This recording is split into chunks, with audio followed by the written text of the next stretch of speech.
And good day. This is Eric Rollins, the Constitutionalist, coming to you live from the podcast layer. Always appreciate all those people that like, comment, subscribe, and share this video. Love doing this. I'm passionate about the Constitution, and today I am joined by a friend of mine, frequent guest, a frequent flyer, Bill Scott. Welcome. Thank you. Thanks for inviting me. I guess we're going to have kind of a hodgepodge day today, huh? Yeah, we'll be a little all over the map, but I wanted to start with our founding document. Everybody thinks that's the Constitution. Actually, there's a foundation that got laid before the Constitution called the Declaration of Independence. And, you know, if you watch Schoolhouse Rock, I'm of the age I watched Schoolhouse Rock in the late 70s, early 80s. And they make it seem like that whole document, there were 27, I believe, grievances they had with the king. And number 17 was taxation without representation. In other words, it was on the list. It was important, but it wasn't even in the top 10. They were more concerned with liberty, religious liberty, defining their own destiny. So, if we were to look at the Declaration, how do you see it, Bill? Well, the most important part is the second paragraph. That wraps up the philosophy of our government. It starts out with, we hold these truths to be self-evident. The truths that followed that were something that Europe had never considered. It was their self-evident truths were completely different. The king's on top, you do what he says. Well, period. Except out of the Enlightenment movement that did come out of largely Europe. The Magna Carta started to give... Right, that they started to shift the perspective is my point. Yes. But at the time of the Revolution, it was still what the king wants, the king gets. Mm-hmm. And you either obey or you will be punished. Okay, so this phrase, we hold these truths to be self-evident, was referring to what comes next. And the first one is that all men are created equal. Okay, now that was not a racial thing. What that meant was, in Europe, you had the aristocrats and the commoners, or the serfs. Mm-hmm. And if you were born an aristocrat, you had a life of privilege and wealth, and you had a life... Telling me things on the screen. Nobody else can see this stuff. So... Anyway, they had a life of wealth and privilege.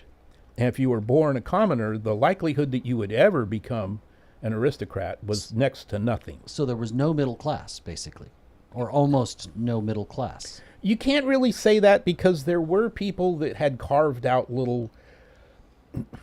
So maybe not no, but it was not... It wasn't the majority of the population. There was this tiny little upper crust...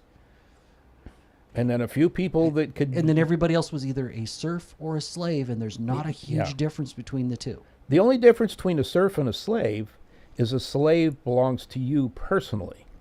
A serf is somebody who's basically a slave that belongs on the land, okay? And if you're the duke that's in charge of that land, you're his slave. Those are your servants, Yes.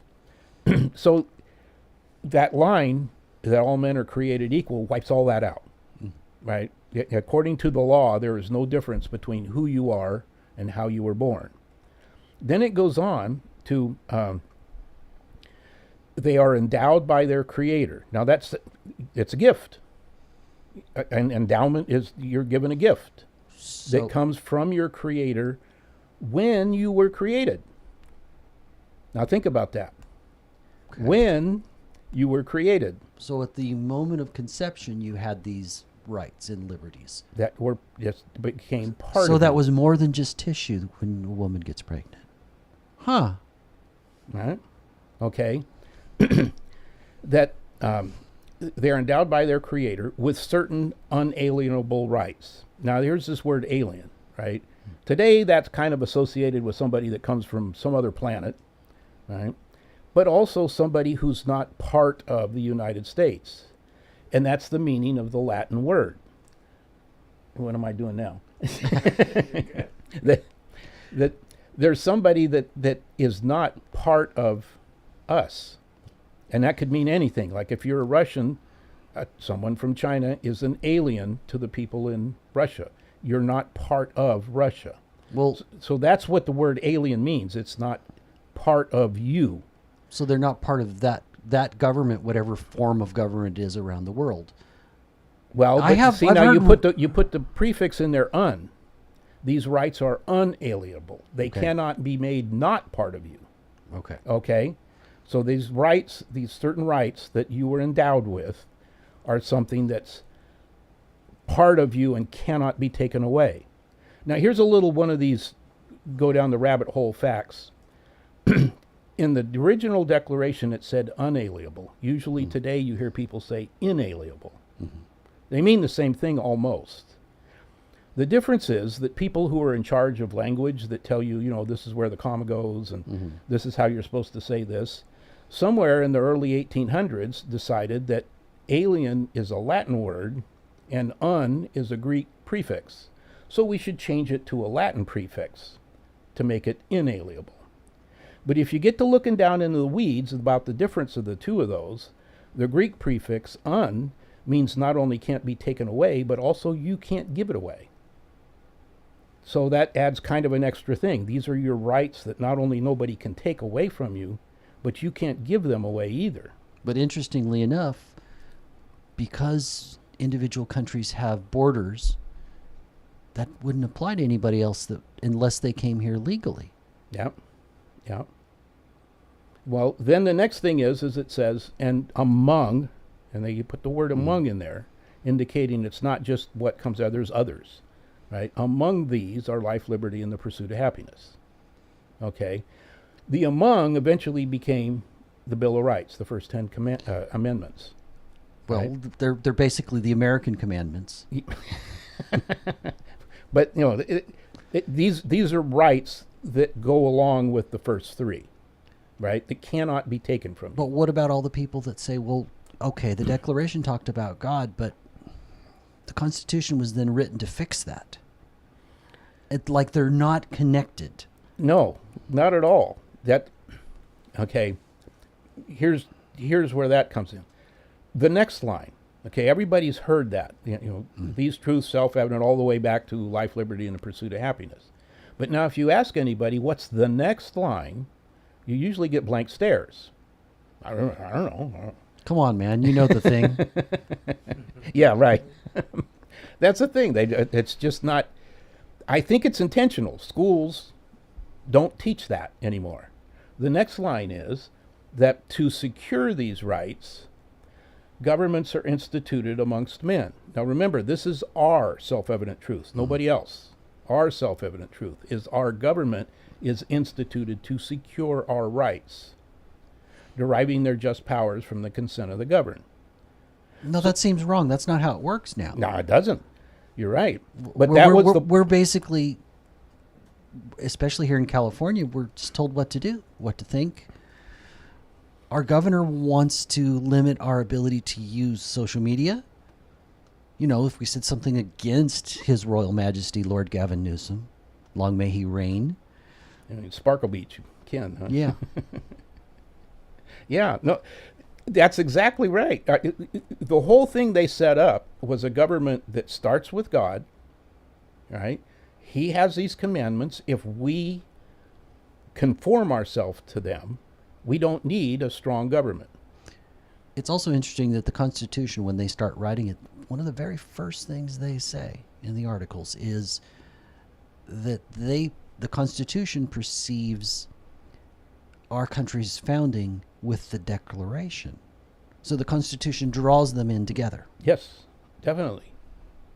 And there's more to that, but, okay, the idea of how our country would work if we have these laws from God, such as thou shalt not steal, and I go steal your car, well, if it's just up to God, you're not going to get any recompense until we're both in heaven. Okay, so we've been given the power to create a government that secures your right to get your car back. So they come to find me, take the car, put me in jail, and give the car back to you. But they do that based on our consent. When are we going to I mean, because I'm not consenting to all the taxes, Wow, and yet we're not Yes. arresting any politicians. that's the point. This government is there to secure our rights. It's not there to tell us what kind of car you can drive, what kind of stove you can have, how much water can come out of your faucet. None of those things. And this is to me, this is the difference between Democrats and Republicans, right? If you want to be gay, okay, I don't agree with that. I think it's a sin, but I don't want to put you in jail for it. I don't want to beat you up for it. And if somebody was to beat you up for it, I'd be first in line to take that guy and he should be sent to jail. That's not right. You shouldn't do that. Okay? If you want to drive an electric car, that's fine. Go buy one. I don't want one, but you can have one. I don't care. If you want to be a vegetarian, go do it. That's fine. But from I the don't know Democrat if side, now you're getting into shady ground. well, yeah, I know. To the Indians, a vegetarian was a bad hunter. Yes. Okay. So, but from their point of view, not only do they want the right to be gay, they want me to celebrate it. Mm-hmm. Why? Or you need to be canceled. Exactly. Well, somehow punished. You need to go to re-education Yeah. camps, and we only have to go back to COVID for people like Hillary Clinton and others to talk about how we need to go to re-education camps because we saw the world differently. Yes. Well, then this also goes to the other things. If they want to drive an electric car, that's not enough. They want me to give up my gasoline car. Right? They want to be vegetarian. They want me to give up meat. Mm-hmm. Right? Everything they want me to embrace. There is no freedom in that. Well, but they don't. I don't think the left sees the world through the perspective of individual liberty. No, They see not it- at all. They see it through the perspective of, well, but this is what the group has decided. It's all groupthink. It's It's not the foundation of communism Yeah. and socialism. Yes. Okay. If anything that happens that I've seen happen that becomes an issue in our government, right? The Democrats always think that government is the answer. They will go out and spend billions of dollars to create a new department. Well, look what they did with TSA, right? After they decided that they needed more security, they didn't want private companies to do that. Right. They wanted government to do that. California's worse than that. So you'd think that New York would have a crazy number of government departments within their state government. And they do. Yeah. But guess what? California has right around 150 and New York only has 50. Yeah. We're 3 times worse than New York, and we're only basically double the population. We have more bureaucracy here in California. Isn't that what a cancer is? It just keeps growing and not But doing they- anything. It doesn't accomplish a thing. But that doesn't matter. What they're doing, they have good intentions, and it gives them more power. yeah. And that seems to be the lens. It's like everything can be forgiven if we believe you're on the right side and you have good intentions. And And it doesn't matter what it consequences costs. doesn't matter what it costs. Doesn't matter what the actual unintended consequences are. Yes. Which is, I don't know, it's a bizarre perspective. So with that theory, it would be okay to just waste money. Isn't that what they It- do? I think we are seeing some examples of that coming out of Minnesota. And I think we're absolutely going to see a kind of a heartbreaking amount of fraud and waste as the light comes onto California and Gavin Newsom's absolute willingness to lie, along with, at the same time, his incredible, I mean, the man is absolutely amazing. His level of incompetence, while able to lie his way through it, is truly profound. I got to hand it to him. You He don't- is one of the best liars I've ever come across. You don't have to go any further than a high-speed rail. That's a textbook Democrat. Well, you can't go Yeah, anywhere issue. on the high-speed No. rail. There's not any track. No. And even when there is, where are you going to go? We're going to run into 18 billion where we've wasted it and gotten nothing for it. And then I Exactly. want to point out we've spent well over $1 billion just in fees to contractors where they didn't because there were delays and they set crews out to do things, we still had to pay them because we're that incompetent. Or doesn't leadership start at the top? Yeah. And I know that Gavin's going to tell me as soon as he's called on anything, not my fault, I didn't do it, Trump did it. But he's been in charge for 8 years. And he's taken zero responsibility for the problems. Exactly. And yet my friends on the left are like looking at him going, he's one of our good options for president. Why? Because they want a lying, corrupt... I mean, I don't get it. Well, like I say, think about it. The high-speed rail, when it's done, and question mark, when it's done, right, where are you going to go? Well, Okay. Bakersfield to Merced. Think about this. If you want to take a trip to Bakersfield, you can take Amtrak today. Mm-hmm. And if you buy a round-trip ticket and it's just you, you can go there and come back cheaper than you can do anything else, right?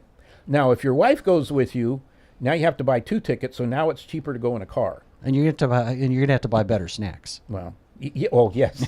Yeah. The railroads used to have the best restaurants in the world, and now you're right, they're nothing. If they even have anything. Yeah. Okay, so that's the cheap way to get there if it's just you. The expensive way to get there is to fly. That's the most, but it gets you there right away.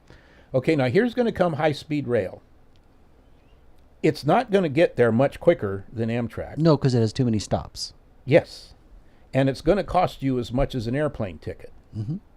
Okay. But we already have airplanes. Who's going to ride it? That's the whole point. There's a cheaper way to get there, Amtrak, and there's a quicker way to get there, the airplane, and in the middle you got your car. So who's going to pay airplane prices to get there as long as it takes Amtrak to get there? So then how did we go from this idea that government's job is to secure our rights to government is supposed to be a nanny state and tell us what to think and what to do? And that personifies California. Mm-hmm. It started with Teddy Roosevelt. The first progressive. And I think he did a few things right and he did a lot of things wrong. Like he took on... He was the one that started the idea that if you have a problem, the government's going to solve it for you. Yes, but one of the problems he solved was the antitrust stuff. Okay, I think that actually needed to happen because there is a problem with capitalism. There's always winners and losers, no matter what type of government you have. But when the winners are allowed to become monopolies, then the government is not serving the people. We've got that now with Google. The only thing that you've got to say about, and yes, there were, people think there's corruption today. The building of the Transcontinental Railroad was probably the biggest corruption racket that anybody ever devised. And a lot of people got a lot of money out of that. But at least they ended up building a train. I mean, you could go now so we got from something Omaha about to, it. Yeah. That's the only thing that made it worthwhile, is it changed our country. It changed everything. So that, but yeah, the corruption that was going on in that was just... So corruption's not new. It's just now we've got things like AI, artificial intelligence, that can shine a light on it. It's harder to hide it. Or make it more invisible. Potentially, AI is a tool. It can be used both ways. Okay, that's fair. But if somebody's hiding it, then I think that somebody else could uncover it. And because we've got a digital footprint all over, the information's there. Yeah. By the way, a friend of mine, Jenny Ray LaRue, she ran for governor a couple years back. She lives largely in or near Reading and works largely in L.A. She started a foundation that is Doging California. So I see this light as it's going to come because we have to expose the ridiculous waste. One of the things I just found out about that scares me about California is we've got all these beds that are taken up by people that are supposedly homeless. If you start looking at the numbers in LA, and you're going to find out that a whole ton of those homeless are here illegally. And they're getting paid quite a bit to camp out. But they can't get government welfare money. Well, yeah, it's illegal in many states. It's illegal, and it's illegal according to the federal government. But we've got Gavin on tape saying no, we're absolutely giving them Medi-Cal money. Yeah, and he's defended that decision. Yet we're broke, so our poor people don't get served by the government because they're busy serving non-citizens. Well, again, this goes back to it's not just corruption; it's just lies. The government, if you go to an emergency room and you don't have no money, right, they'll fix you up. Mm-hmm. But if you need something more, well, they're not just going to do it there. But you'll still get your surgery. There will be some NGO somewhere, somehow, will see to it that you get your surgery. Now, what's an NGO? They get their money from the government. Mm-hmm. So the taxpayer isn't paying it, but the taxpayer is paying them to pay it. So it's still taxpayer money. So we might even think of it as still dirty money. Because if nothing else, it's taxpayer money that lacks the transparency it would have if it was directly the government spending it. Yes. Well, and of course, there's going to be a chunk of that NGO goes into someone's pocket. Well, of course. Yeah. We're seeing that in L.A. There's been several people that have been now convicted for fraud that had to do with the homeless situation. You know, they built supposedly a certain number of tents, and yet most of the tents never got built. They charged in the millions of dollars, and the tents that they did build, and I know I'm ridiculously saying build the tents because they look just like tents. They're probably something slightly better, but they're all empty, and the guy walked away with millions of dollars. Mm-hmm. Mm-hmm. And that's the incompetence of Gavin Newsom. It's the incompetence of Democrats. They got Ilhan Omar now. She's under fire for... She's just really smart. Anybody could go from no money in the bank to 30 million in 2 years. Yeah. Anybody could do it. I just haven't started yet, and that's why I've not been able to do it. I know that my friend and producer, Phil Ville, he's almost there. He's been working on it for like 3 months. Give him another 3 months, he'll be there. Because anybody could go from no money to $30 million in just no time. There can't possibly be any corruption. Well, here's one of the things I got to... Just ask her. Yeah, yes. No, here's one of the things that kind of, I don't know, had a light bulb go off in my head. When Trump was running in the primary prior to the 20 election that he lost, okay, in that primary. So in 19. Well, yeah. Some of it started in 19. It went all the way to November. 20. It was the early part of 20. Yeah. Okay. On the day where Iowa had its caucus and New Hampshire had its first primary. Mm. Okay.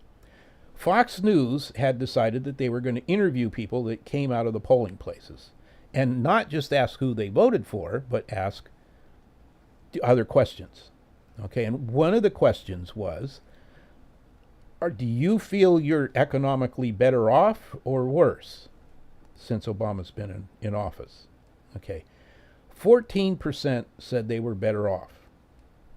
Now, the things weren't doing very well. Most people were, no way, I'm a whole lot worse off than I was. So who are these 14% that thought they were doing better off? I'd bet they're government workers. That's what popped into my head. Yes, because the government always gets a raise. Private sector may or may not. And their benefits are pretty darn good everywhere. We can't even get them, right? But it's not just the idea that they can get a raise. They can get a raise, they can get a cost of living allowance, they can get a step raise, and they can also get, it's kind of a quasi thing where they change your title, and with your title comes a higher pay scale. Not that often happens to everybody every year, but that doesn't happen ever in the private sector. Well, now, I mean, but the idea you that can get up to a CEO and you can get a contract that's going to give you enormous amounts of money, or you can you can get a record out there that makes so much money it just changes your life forever. But the problem with That's government rare. workers That's rare. is the inefficiency and the fact that it's not a meritocracy in the same way. Yeah. There can be waste and fraud and incompetence, and you can keep your job for your whole career. And when Because there's not an accountability the same way for Exactly. government as there is for a private business. Exactly. That doesn't serve the people. And you can retire and get a pension that's going to last the rest of your life, and the raises are going to go up the same as everybody else's that works for the government. And some people will do things like work for one form of government, get a retirement after 20 years, and then go get a second one. Yes. Now, I'm not mad at them because that's manipulating the system. I just see the system as broken. Yes. It should be one retirement, not two. Yes. Exactly. Again, we come back to, well, government is instituted to serve the people and defend their rights. As long as you work for the government. Well, that's incestuous. Yeah. You know, like one of the heroes of the left, Franklin Delano Roosevelt, talking about government unions. And he flat out called them incestuous. Yes. He wasn't right on everything, but he was a patriot. And he was a Democrat. And he was a Democrat. At one point, I believe that Democrats had at least a modicum of common sense.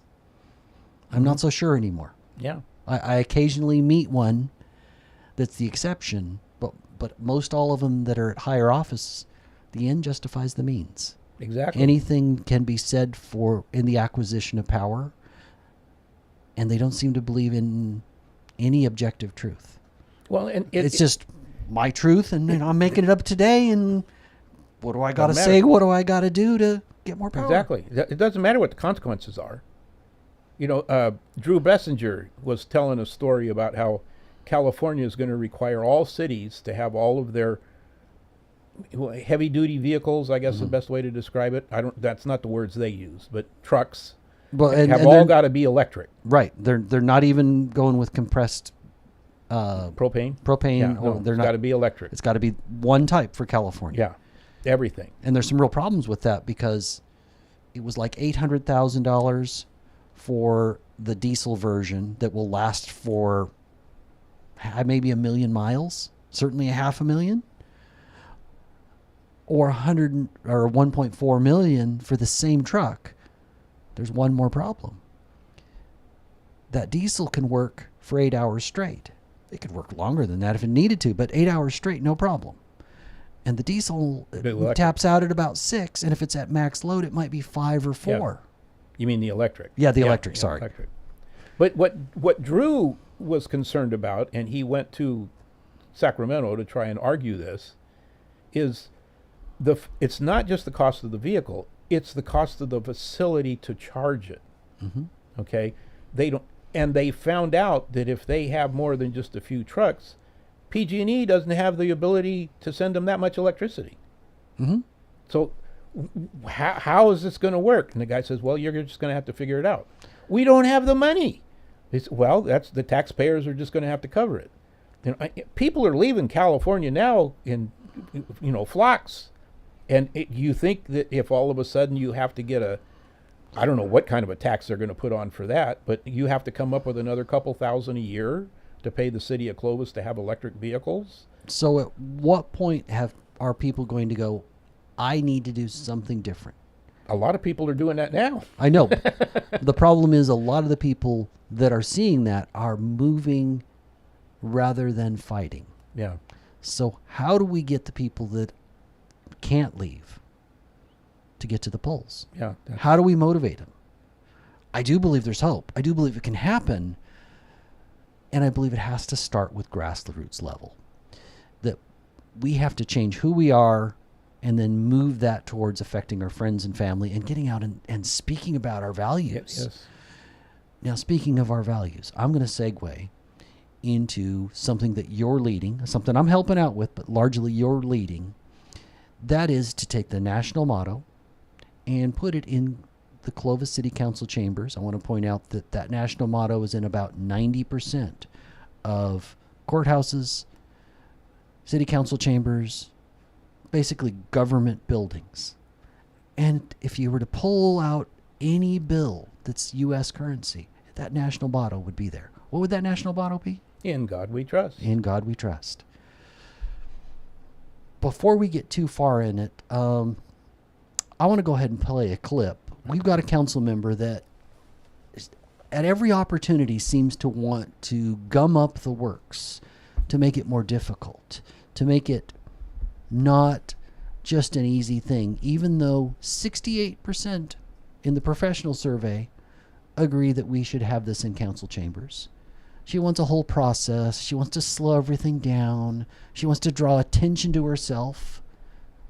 And she is a pretty good singer, but she can only hit one note. And that's me, me, me, me, me.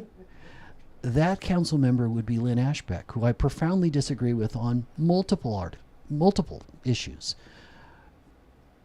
We're going to see her now in council comments, which typically council comments happen at the end of a meeting.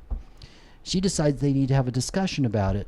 The problem is it's not on the agenda, so they're technically breaking the Brown Act rules for California. Let's go ahead and play that clip. Didn't think about it. Documenting proceedings and preserve our what city is rattling records. around here? And it was when the realization that we could all be gone in 2 years. Some of our Literally goals 2 for years, we could all be gone. 2025 and 2026 Depending how- were I mean, it's to just that- review we and don't want to have update any the city's legacy to leave. document So that's management what policy made and me think we procedures. need Okay, to that seemed to be ensure playing next week's agenda is something last over update top of each again. other, so I guess we're not going to go Develop with and that. fine. train I- staff. But she's trying to address other council members and get them to discuss it. Yet, this woman's been there since 2002 and doesn't seem to understand that that's a Brown Act violation because it's not agendized. Two of them could meet, but the whole council's there. That is breaking the Brown Act. Instead of allowing for a vote on In God We Trust, she's constantly trying to make it more difficult. She gives excuses and she pretends like, well, it's just for the good of the community. Well, she always says it's for the good of the community. Well, 68% of the people, a supermajority, want this. And I believe that if you live in Clovis and you're listening to my show, you need to reach out to Lynn Ashbeck and tell her what you think of her take on In God We Trust. Because I don't know that she'll actually vote against it because I don't really think she has a lot of courage. But she's doing everything she can to slow it down, to stop it. The idea that we had to pay for a survey. We don't do this for other decisions the council makes. They just go ahead and make it. We had to pay for a survey. And we had to drag this on for months. And it's largely because of Lynn Ashbeck. It's not okay.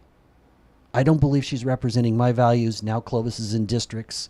But if she runs again, I'm going to be helping her opponent because I don't believe she represents Clovis's values. No.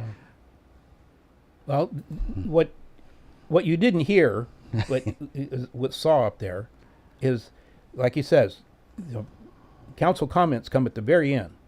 So this is So the there's February no 2nd meeting. Last Monday. Last Monday. You Yeah. can find it on YouTube. You put in Clovis City Council, February 2nd meeting. You And can watch it, this, and yes. it's about minute 216 to about minute 218. Yes. 2 years. Literally 2 So- years, we could all be gone. Oh, here we go. Oh, Depending how, I mean, there we we're not going to have any legacy to leave. So that's what made me think we need something. So if next week's agenda is just to talk about it again, that's fine. If the agenda item doesn't say an act on putting up a sign, then I guess we can talk about the policy next week, and then we could move forward to Drew's point. But I'm not comfortable taking action to put up the sign, any sign, without knowing some guardrail. And I think we could, maybe if next week is just the guardrail conversation, but I don't think that gives you staff enough time to come up with a draft policy. So that's where I'm struggling. And I literally just thought about this like 3 days ago. So it's not like I'm making this up, but I was thinking No. there's just some more, I think, thought we need to give broadly to who wants to put something up next. And then what are we going to do? And they're going to say, well, you did that, and now you won't do this. And that's how that's going to roll. So that's what worries me. Well, she always puts in delays like this, and she always couches it like, oh, I just care about the community. Well, I've also been there at many city council meetings where she talked about legacy, and suddenly, well, we only have a 2-year legacy. She says whatever is convenient. It's like she has a D by her name, but she pretends to be a Republican. And Yeah. yes, Lynn, I'm happy to say this to your face.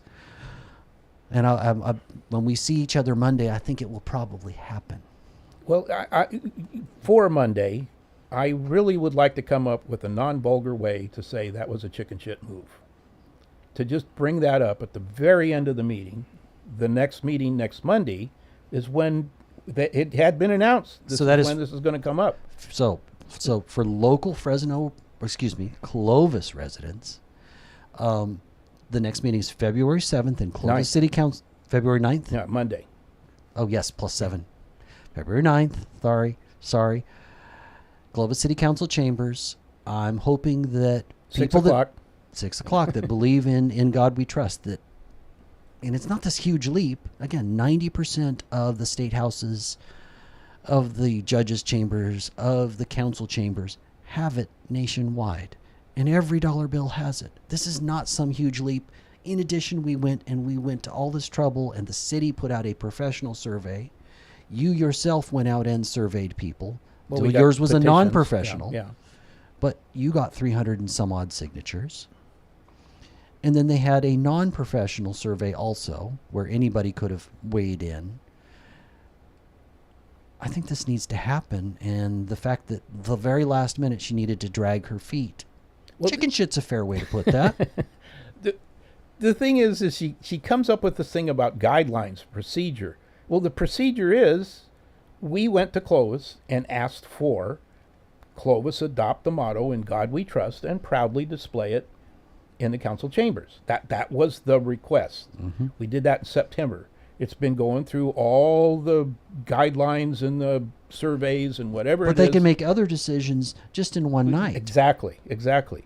So if there's a procedure, the procedure is you have 5 people, they vote. If 3 say yes, there you go. If 3 don't say yes, it's gone. Mm-hmm. That's the procedure.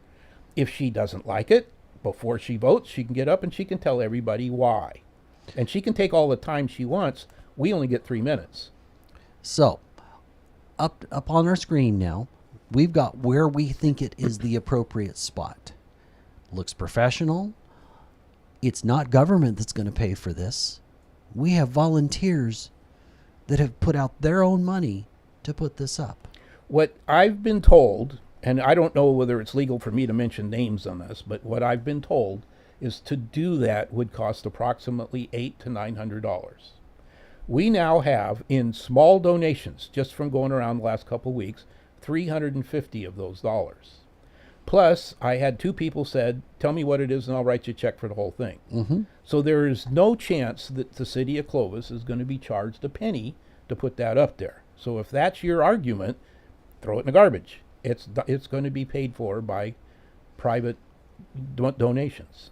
But what about the separation of church and state, that big wall that they always talk about? Because that's one of the things they're going to throw up first. Okay. Here's the thing on that. I have come to the conclusion that the more prestigious the school that you go to is, like Harvard, you don't go there to learn the Constitution. You go there to learn how to get around it. Anybody that looks into that situation, where it came from, where the words came from, this wall of separation between church and state is to protect the church from the government, not to protect the government from the church. Okay? Almost as if they got that backwards on purpose. On purpose, yes. If you take a look at the First Amendment, everything in there is something that the government can't do to you. It doesn't prevent you from doing anything. There's nothing said about what you can or can't do. And freedom of religion is the first aspect. Exactly. It says the government cannot create a church, a national church, like Henry VIII did when he created the Church of England. You can't do that and put himself in charge. Okay, you can't do that. But you also have the right to practice your religion without any government interference. Now, that doesn't mean only if you're a private citizen you can do it in your home and your church. If you're a government employee or you're a government politician, you still have the right to practice your religion and bring your religious beliefs into the public square, like everybody else. They want to limit that. I go back to this thing. We had a couple, I think it was about 4 or 5 weeks ago, somebody came up and spoke up against this because they said, she didn't say whether she was part of it, but she said she's speaking for the LGBTQ groups. Right. That they don't feel included. Well, the problem with that is it's you that aren't being included. God does not exclude anybody. It doesn't matter what you've done, how you've done it, how intentionally you wanted to do it. You can go to Jesus anytime. And your skin color doesn't matter. Nothing matters. You will always be shown the love. If you go to most churches, I imagine maybe you can point out one or two that are really, hard nose on anything gay, but most churches will still accept you. And consider this. Well, every church that has even one parishioner, even one, has somebody sitting there that has sinned. Well, see, that's the point. Okay, being gay is a sin. You can't argue that. That's like saying the sun's hot. There's no argument against it. Okay, it's a sin. But so many others, so is committing adultery, right? I've been told by Jesus that I've got my wife, I can have no other. I can't commit adultery. Okay. Now, there's a lot of people that today that do, and they'll say something like, well, I didn't mean for it. It just happened. Well, it doesn't just happen. In order for it to happen, two people have to say yes. And I made up my mind when I got married, I am never going to say yes. Well, I'm coming up on 50 years, and me and my wife are still happily married. Okay. But see, Jesus puts another thing on me that says, in Matthew 25, if I even look at another woman with lust in my heart, I've already committed adultery. Well, now, gay people say, well, I was born that way. Well, I wasn't born monogamous. Well, I've had to fight this all my life. And the idea of looking at another woman and if only, I don't start that. It just pops into my head. So I find myself having to go to Jesus and ask his forgiveness. Is there some way you can make me stronger to help me over this? I haven't found that way yet, and it's a constant thing that I'm committing this sin, but I can go to Jesus and be forgiven. He knows that I'm trying. I just haven't accomplished it yet. So what's the difference? You go to Jesus and you ask forgiveness, and he'll give you the strength to overcome any sin. Well, and the free will to also screw up. Or fix it. That's part of the whole thing about Christianity. You still have your agency. Yep. Jesus will not force you to do anything. He says, he says, come follow me. So here's the great thing about the Constitution is that it has those rights granted. They're not separate. They were ideas that were essentially came from the church and were merged and enshrined in our Constitution, starting from the Declaration. Now, we're both fans of the Big Bang Theory, and you actually had something funny to say, and I want to get that in before we run out of time. We got about a little less than a minute. Okay. There was such a big deal made of Trump being, I don't know, an agent of the Russians, right? He's sucked into the Russians, and they're controlling him, and everything he does is what the Russians want. Where that came from was him making a sarcastic remark. When Hillary had her hard drive that she wasn't supposed to have, and nobody could figure out what was in it because she had wiped it clean, right? Trump made this comment. Julian Assange, I don't know how I'm saying it, Assange, had gotten into government hard drives, and he ended up defecting to Russia, and that's where he was at the time. Okay? So Trump makes this comment, well, if you want to know what was on her hard drive, all you got to do is ask the Russians. They can ask Julian, and we'll know what was on her hard drive. It was a sarcastic remark. It's funny. But like Sheldon, she does, the Democrats don't get sarcasm. So they immediately took that as so they hear everything is in the literal pockets of the Russians. Because they have no sense of humor about certain exactly. things. And that's where that all started. The Russians are coming. The Russians are coming. So bazinga. Yeah. Well, the other one that goes with that, you remember the movie The Russians Are Coming, Emergency. Everyone to get from the streets. Right?